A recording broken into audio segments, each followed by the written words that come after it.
Hello viewers, আসসালামু আলাইকুম। তো সকলকে সিয়াম টেক জোনে স্বাগতম। তো বন্ধুরা, আপনারা সবাই কেমন আছেন? আশা করি ভালো আছেন। তো আজকের এই ভিডিওতে আমি আপনাদের সাথে খুব গুরুত্বপূর্ণ একটি বিষয় নিয়ে আলোচনা করব। সেটি হলো, আপনারা সবাই জানেন যে স্মার্টফোনের মাধ্যমে বিকাশ থেকে বিদ্যুৎ বিল পরিশোধ করা যায়। তো আপনারা কি জানেন আপনারা বাটন ফোন দিয়েও খুব সহজেই বিকাশ থেকে বিদ্যুৎ বিল পরিশোধ করতে পারবেন? তো সেটি কিভাবে করবেন সেটি আজকে এই ভিডিওর মাধ্যমে আমরা দেখিয়ে দিব। তো চলুন ভিডিওটি শুরু করা যাক। তো প্রথমেই আমাদের যে কাজটি করতে হবে সেটি হলো, ফোনে থাকা কল দেওয়ার যে অ্যাপটি রয়েছে সেই অ্যাপটি ওপেন করতে হবে। এরপর এখানে আসার পর *247# লিখতে হবে।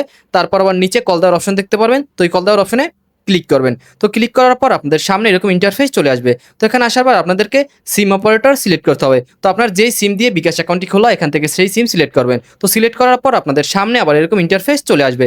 তো এখানে আসার পর আপনাদের যে কাজটি করতে হবে সেটি হলো, এখানে আপনারা 6 নাম্বারে পেবিল একটি অপশন দেখতে পাবেন। তো আপনাদের এখানে 6 লিখে দিতে হবে। তো লেখার পর সেন্ড অপশন দেখতে পাবেন, ওই সেন্ড অপশনে ক্লিক করবেন। তো ক্লিক করার পর আপনাদের সামনে আবার এরকম ইন্টারফেস চলে আসবে। তো এখানে আসার পর আপনারা 2 নাম্বারে ইলেকট্রিসিটি পোস্টপেইড একটি অপশন দেখতে পাবেন। তো এখানে আপনারা 2 লিখে দিবেন। তারপর আবার সেন্ড অপশন দেখতে পাবেন, ওই সেন্ড অপশনে ক্লিক করবেন। তো সেন্ড অপশনে ক্লিক করার পর আপনাদের সামনে আবার এরকম ইন্টারফেস চলে আসবে। তো এখানে আসার পর আমাদের যে কাজটি করতে হবে সেটি হলো, আপনারা যেই প্রতিষ্ঠানের বিদ্যুৎ ব্যবহার করেন এখান থেকে সেই প্রতিষ্ঠান সিলেক্ট করবেন। তো এখানে আপনারা প্রথমেই দেখতে পারবেন পল্লী বিদ্যুৎ রয়েছে। তো আপনারা যদি গ্রাম থেকে বিদ্যুৎ বিল পরিশোধ করেন তাহলে এখান থেকে পল্লী বিদ্যুৎ 1 নাম্বারে রয়েছে। তো আপনারা এখানে 1 লিখে দিবেন এবং তারপর নিচে দেখতে পারবেন ডিসকো অপশন রয়েছে। তো আপনারা যদি ঢাকা থেকে বিদ্যুৎ বিল পরিশোধ করেন তাহলে এখান থেকে 3 নাম্বারে ঢাকা রয়েছে, তো এখানে 3 লিখে দিবেন এবং আপনারা 6 নাম্বার দেখতে পারবেন ওয়েস্ট রয়েছে। তো আপনারা যদি বরিশাল শহর থেকে বিদ্যুৎ বিল পরিশোধ করে থাকেন তাহলে এখান থেকে আপনারা 6 নাম্বারে ওয়েস্ট রয়েছে, 6 লিখে দেবেন। তো আমি গ্রাম থেকে বিদ্যুৎ বিল পরিশোধ করব। তো এখানে 1 নাম্বারে পল্লী বিদ্যুৎ রয়েছে, তো আমি 1 নাম্বার লিখে আবার সেন্ড অপশনে ক্লিক করব। তো সেন্ড অপশনে ক্লিক করার পর আমাদের সামনে এরকম ইন্টারফেস চলে আসবে। তো আমরা যেহেতু বিদ্যুৎ বিল পরিশোধ করব, তো এখান থেকে 2 নাম্বারে মেক পেমেন্ট অপশন রয়েছে। তো আমরা এখান থেকে 2 লিখে দিব, তারপর আবার সেন্ড অপশনে ক্লিক করব। তো সেন্ড অপশনে ক্লিক করার পর আমাদের সামনে আবার এরকম ইন্টারফেস চলে আসবে। তো এখানে আসার পর আপনারা ইনপুট এসএমএস অ্যাকাউন্ট নাম্বার একটি অপশন দেখতে পারবেন, 1 নাম্বারে রয়েছে। তো এখানে আপনারা অন লিখে দিবেন। তো অন লিখে দেওয়ার পর আবার সেন্ড অপশন দেখতে পারবেন। তো এখান থেকে আপনারা আবার সেন্ড অপশনে ক্লিক করবেন। তো সেন্ড অপশনে ক্লিক করার পর আপনাদের সামনে এরকম ইন্টারফেস চলে আসবে।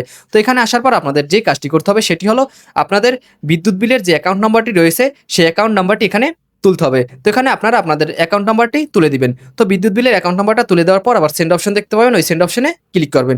তো ক্লিক করার পর আপনাদের সামনে আবার এরকম ইন্টারফেস চলে আসবে। তো এখানে আসার পর আপনাদের যে কাজটি করতে হবে সেটি হলো, আপনাদের বিলের মাস এবং বছর লিখে দিতে হবে। তো এখানে আপনারা আপনাদের বিলের মাস এবং বছর লিখে দিবেন। তারপর সেন্ড অপশন দেখতে পাবেন, ওই সেন্ড অপশনে ক্লিক করবেন। তো সেন্ড অপশনে ক্লিক করার পর আপনাদের সামনে আবার এরকম ইন্টারফেস চলে আসবে। তো এখানে আসার পর আপনাদের যে কাজটি করতে হবে সেটি হলো, আপনাদের বিলের যে অ্যামাউন্টটা রয়েছে সেই বিলের অ্যামাউন্টটা এখানে লিখে দিতে হবে। তো আপনারা অবশ্যই বিলের অ্যামাউন্টটা দেখে নিয়েছেন, অবশ্যই আপনাদের বিলের কাগজ এসেছে, সেই কাগজে অবশ্যই আপনারা বিলের অ্যামাউন্টটা দেখে নিয়েছেন। তো সেই বিলের অ্যামাউন্টটা এখানে দিয়ে দিবেন। তো বিলের অ্যামাউন্টটা এখানে লিখে দেওয়ার পর আবার সেন্ড অপশন দেখতে পাবেন, ওই সেন্ড অপশনে ক্লিক করবেন। তো সেন্ড অপশনে ক্লিক করার পর আপনাদের সামনে আবার এরকম ইন্টারফেস চলে আসবে।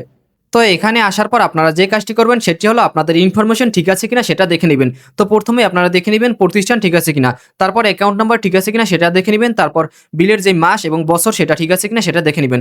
তারপর নিচে দেখতে পারবেন অ্যামাউন্ট, তো অ্যামাউন্ট ঠিক আছে কিনা সেটা দেখে নেবেন। তো এখানে সকল ইনফরমেশন ঠিক থাকলে নিচে পিন দেওয়ার একটি অপশন দেখতে পারবেন। তো এখানে আপনারা আপনাদের বিকাশ অ্যাকাউন্টের যে পিন নাম্বারটি রয়েছে সেই পিন নাম্বারটি তুলে নেবেন। তো এখানে বিকাশ অ্যাকাউন্টের পিন নাম্বারটা তোলা হয়ে গেলে আবার সেন্ড অপশন দেখতে পাবেন। তো সেন্ড অপশনে ক্লিক করবেন। তো সেন্ড অপশনে ক্লিক করার পর আপনাদের সামনে আবার এরকম ইন্টারফেস চলে আসবে।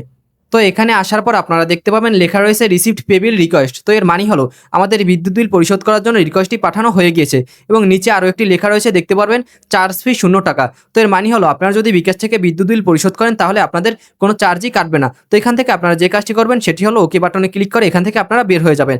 তো এখান থেকে বের হয়ে যাওয়ার পর বিদ্যুৎ বিল পরিশোধ হওয়ার একটি এসএমএস চলে আসবে আপনার ফোন নাম্বারে। সেই এসএমএসটি দেখার পরই আপনি কনফার্ম হবেন যে আপনার বিদ্যুৎ বিল পরিশোধ হয়েছে। তো আপনার এখানে দেখতে পাচ্ছেন আমার এসএমএসটি চলে এসেছে। তো এর মানে হলো আমার বিদ্যুৎ বিল পরিশোধ করা হয়ে গেছে। তো বন্ধুরা, এটাই ছিল আমাদের আজকের ভিডিও। আশা করি ভিডিওটি আপনার উপকারে আসবে। তো আপনাদের কাছে যদি এই ভিডিওটি ভালো লেগে থাকে তাহলে অবশ্যই আমার ভিডিওতে একটি লাইক দিয়ে দিবেন এবং আপনাদের বন্ধুদের কাছে আমার এই ভিডিওটি শেয়ার করে দিবেন এবং এরকম আর নতুন নতুন ভিডিও পেতে আমার চ্যানেলটি সাবস্ক্রাইব করতে ভুলবেন না। তো সকলকে ভিডিওটি দেখার জন্য ধন্যবাদ।